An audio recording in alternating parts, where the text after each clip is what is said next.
और भारतीय जनता पार्टी के प्रदेश अध्यक्ष भूपेंद्र सिंह चौधरी का आज एक साल पूरा हो रहा है। क्या कुछ चुनौतियां रहीं, क्या कुछ चुनौतियां आगे आने वाले समय में हैं, इससे बात करने की खुद हमारे साथ मौजूद है भूपेंद्र सिंह चौधरी जी। सर, पहले बात तो न्यूज़ वन इंडिया की तरफ से आपको बहुत बहुत बधाई एक साल की। कैसे रहा एक साल, कैसा देखते हैं जो चुनौती भरा, और आगे कौन सी चुनौती आप ज़्यादा मानते हैं? नहीं, आप सबका धन्यवाद बहुत बहुत। और पार्टी ने इस रूप में काम करने का अवसर दिया मेरे नेतृत्व ने तो मैं माननीय प्रधानमंत्री जी का, माननीय राष्ट्रीय अध्यक्ष जी का, सभी अपने राष्ट्रीय नेतृत्व का आभारी हूँ कि मुझ जैसे कार्यकर्ताओं को उन्होंने विश्वास के रूप में अध्यक्ष का दायित्व दिया है। लगभग एक वर्ष में भारतीय जनता पार्टी उत्तर प्रदेश ने जो हमारे कार्यक्रम और अभियान पार्टी की तरफ से, केंद्रीय पार्टी की तरफ से आए, उसमें उत्तर प्रदेश के कार्यकर्ताओं ने सबने मिलकर पूरे प्रदेश, देश भर में सबसे अच्छा परिणाम, सबसे बेहतर, मतलब ये कहें कि नंबर 1 पर हम लोग रहे हैं। नगर निकाय के चुनाव में भारतीय जनता पार्टी को बहुत अच्छी सफलता मिली। पहली बार किसी राजनीतिक दल को इतनी बड़ी सफलता मिली होगी जो, तो मैं निश्चित रूप से कह सकता हूँ कि भारतीय जनता पार्टी का जो हमारे कार्यकर्ता हैं, हमारे विचार से जुड़े लोग हैं, वो लगातार उनकी सक्रियता, संपर्क और माननीय मोदी जी के प्रति और योगी जी के प्रति जो लोगों का विश्वास है, उसके कारण हम ये सब नगर निकाय चुनावों में ये सब कर पाए हैं।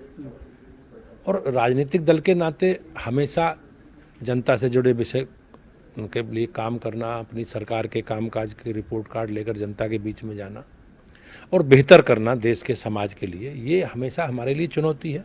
और भारतीय जनता पार्टी के कार्यकर्ताओं में ये कुव्वत है, ताकत है कि हम सब मिलकर उसे पूरा करेंगे। और लोकसभा का चुनाव, जहाँ तक आपने, लोकसभा चुनाव में भारतीय जनता पार्टी, पिछली बार हम 64 सीटें जीते थे, 2 सीटें बाद में हमने बाई इलेक्शन में जीती हैं, रामपुर, आजमगढ़। तो हमारे पास 66 सीटें एनडीए के पास। हमने जो शेष सीटें हैं 14 जो नहीं जीत पाए थे, हमने उन सारे कारणों की समीक्षा करके उन सब विषयों पर लगातार हमारी पार्टी के कार्यकर्ता, हमारे सरकार के मंत्री और वरिष्ठ लोग, हमारी पार्टी के राष्ट्रीय अध्यक्ष जी भी गाजीपुर के कार्यक्रम में आए थे, तो लगातार हम उन सारे कारणों को समझकर उनके समाधान की तरफ बढ़ रहे हैं, जहां जो परिणाम अच्छे नहीं रहे थे। तो भाजपा उन 14 को भी जीतेगी, और जो 66 पिछली बार जीते थे, हमारी पूरी तैयारी है।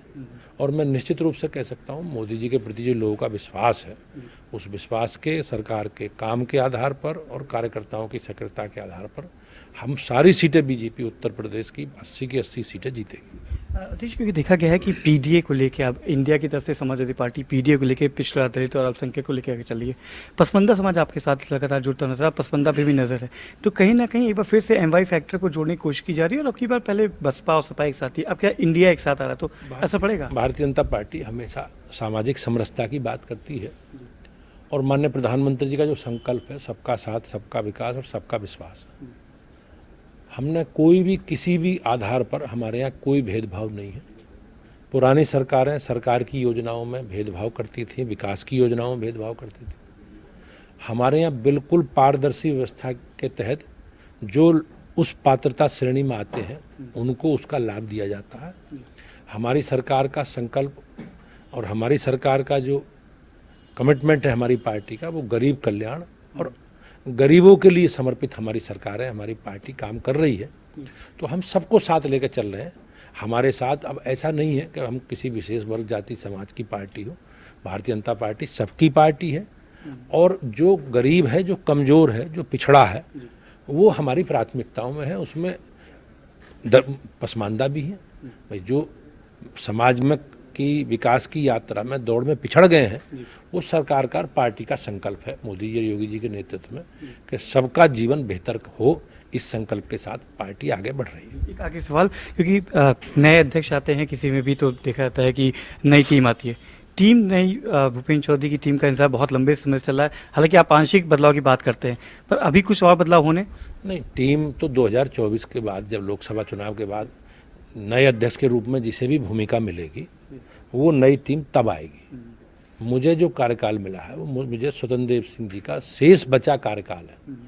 तो अध्यक्ष के नाते उनको, वो मंत्रिमंडल का हिस्सा बन गए, तो उस नाते मुझे काम दिया गया, लेकिन टीम का कार्यकाल वही है।